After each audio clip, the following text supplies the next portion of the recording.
Hello, I'm Sai. This is the first episode of Reflection on Christian Faith, shared by Reflection in Mirror Ministry. First off, I will read some of verses from the Bible. I have an easy to read version. Gospel of John, chapter 11, verse 47 to 50.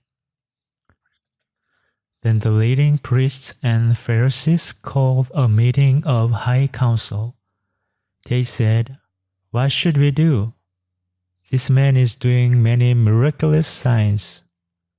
If you let him continue doing these things, everyone will believe in him. Then the Romans will come and take away our temple and our nation." One of the men there was Caiaphas. He was high priest that year. He said, "You people know nothing. It is better for one man to die for the people than for the whole nation to be destroyed. But you don't realize this."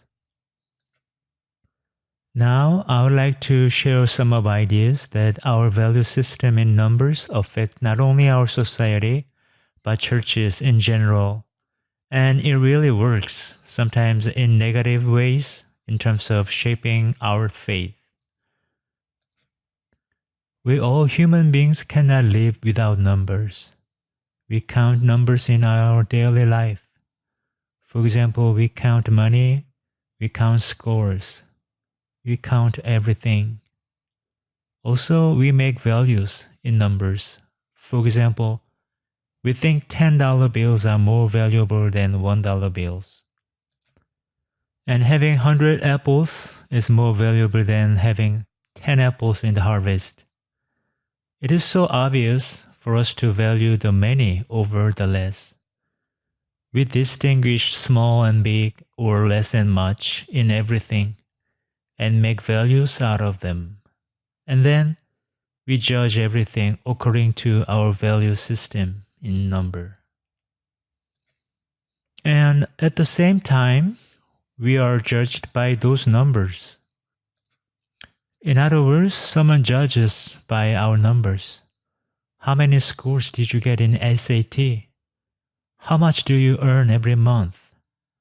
What is your credit score?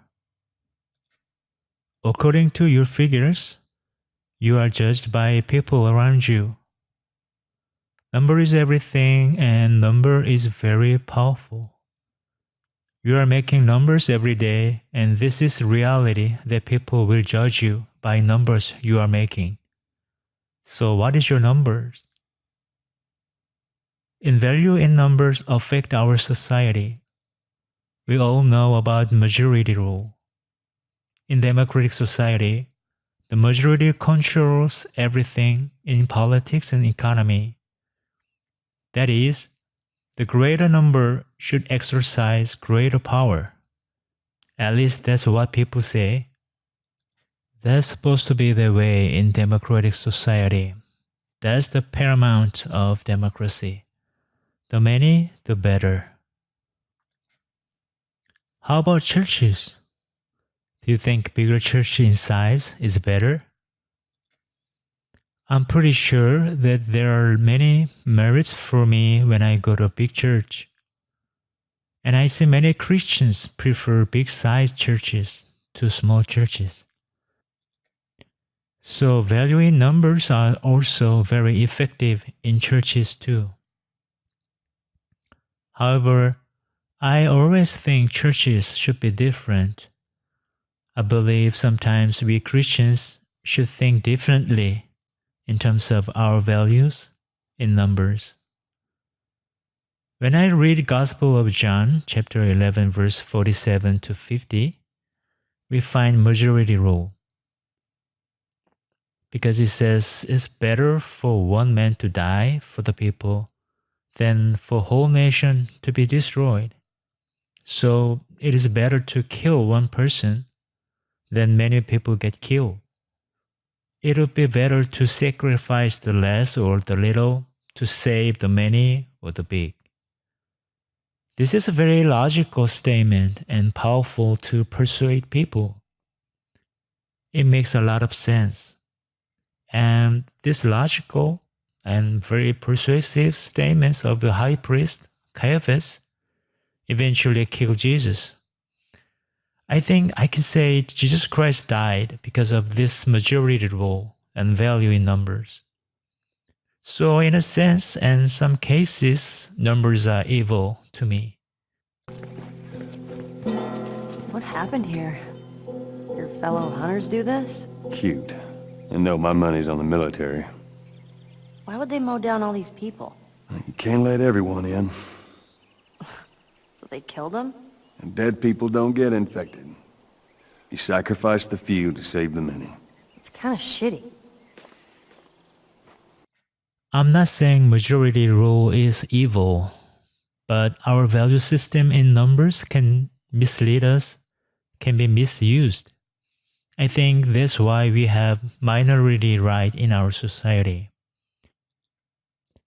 I think Jesus Christ teaches us something different from this worldly value in number. Jesus never teaches the more, the better. He never judges people by their numbers. Instead, Jesus tells us a story about a shepherd who lost one sheep and searched the lost sheep, leaving 99 sheep behind. In Gospel of Luke chapter 15, verse 3 to 7, the Bible says, "Then Jesus told them this story. Suppose one of you has 100 sheep, but one of them gets lost. What will you do? You will leave the other 99 sheep there in the field and go out and look for the lost sheep. You will continue to search for it until you find it. And when you find it, you will be very happy. You will carry it home, go to your friends and neighbors, and say to them, 'Be happy with me, because I found my lost sheep.' In the same way, I tell you, heaven is a happy place when one sinner decides to change. There is more joy for the one sinner than for 99 good people who don't need to change." What do you think about this story and this shepherd? Isn't it foolish and dumb?